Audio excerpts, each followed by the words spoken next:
He overwhelmed you with his beneficence and his kindness and his openness. And he had no hidden agenda. What you saw was what you got. Herman Wells created an institution and became one himself. I don't think I've ever known anybody who knows how to persuade more effectively and more lovingly than Herman Wells, and people don't even know they've been persuaded. He was an eternal optimist, that was part of his charm.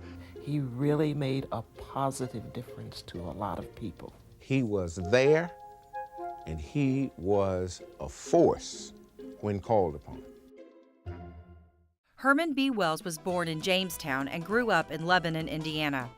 He graduated from Indiana University in 1924 and went on to study finance. During the Great Depression, he authored some of the state's banking laws, which helped stabilize Indiana's banking institutions for nearly 50 years. Wells returned to Indiana University and taught economics before serving as the dean of the School of Business. In 1937, at the age of 35, Wells was appointed president of IU. During the next century of academic history, university education in this republic will be largely in the hands of the tax-supported institutions. As they fare, so fares the cultural and intellectual life of the American people. His leadership drew attention to Indiana and its university. The great universities are international in scope, right? And so he thought to start looking beyond the nation to other places where IU could have an impact. General Lucius Clay invited Wells to head the new Education and Cultural Affairs branch of the United States military government in Germany. He had the title of Cultural Affairs Advisor. That included, of course, the entire educational system, publishing, the theater, music, the opera. And so Wells was able to leverage his interest in this international affairs into student engagement, faculty engagement, and the administrative engagement with other countries.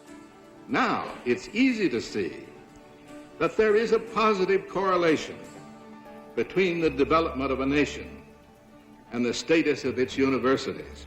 He was great because he picked out things in which Indiana University could not only be good, but superb. And he made them superb in those things, and they are today. He believed with all his heart and mind the access to education was absolutely fundamental to democracy. Herman Wells smoothed the way with the faculty and with the staff, and the integration of the facilities came about without anybody raising their hackles. He really made a positive difference to a lot of people.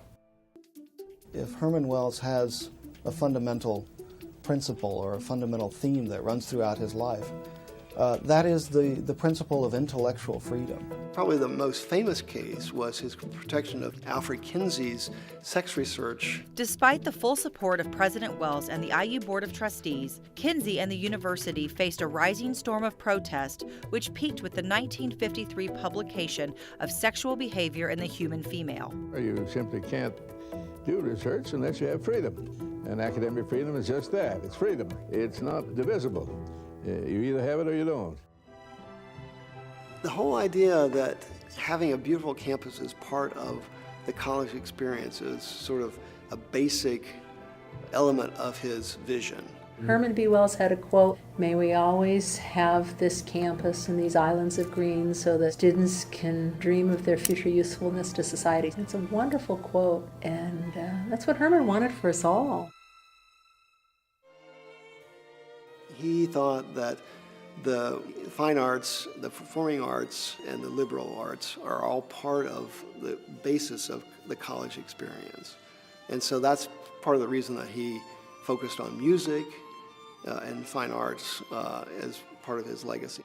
What leaps to mind is Herman Wells and the incredible sense of the university being his family and the university being an extension of his home, and how that graced the lives of all of us who were schooling here.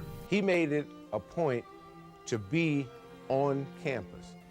He appeared to relate to students where students were. During the past 25 years, I have signed the diplomas of all graduates. Each diploma has been read as well as signs, one at a time. This has given me a sense of personal identification with each graduate. Herman Wells retired as president of IU in 1962 and was named the school's chancellor. A few years later, during a search for a permanent appointee, he took the helm again as interim president. As those duties ended, he continued a daily work routine, which included business travel, lectures, and entertaining visitors. He raised millions of dollars in private support for the university after he left office, all the while refusing to take a paycheck. The same university president who walked with heads of state enjoyed walking around campus at Christmas time dressed as Santa Claus. The Herman B Wells Library, the Wells Scholars Program, and the Herman B Wells Memorial Statue located in the old Crescent area of campus all serve as reminders of the legacy of the university's 11th president. A tribute to Wells' personality of being a people person, helping faculty, students, and alumni realize their dreams. Though his tenure spanned a golden age for American universities as a whole, and for IU in particular, we must not imagine Chancellor Wells captured in amber, a treasured relic of the past. Rather, he was a man of enormous energy and understanding who never stopped trying to make Indiana University even greater. We must keep alive and constantly renew his vision of undaunted pursuit of academic excellence in teaching, discovery, and creative activity. But I should say in saying thank you that the university doesn't owe me any thanks, as much as I appreciate your beautiful tribute. Quite the contrary. The obligation goes the other way.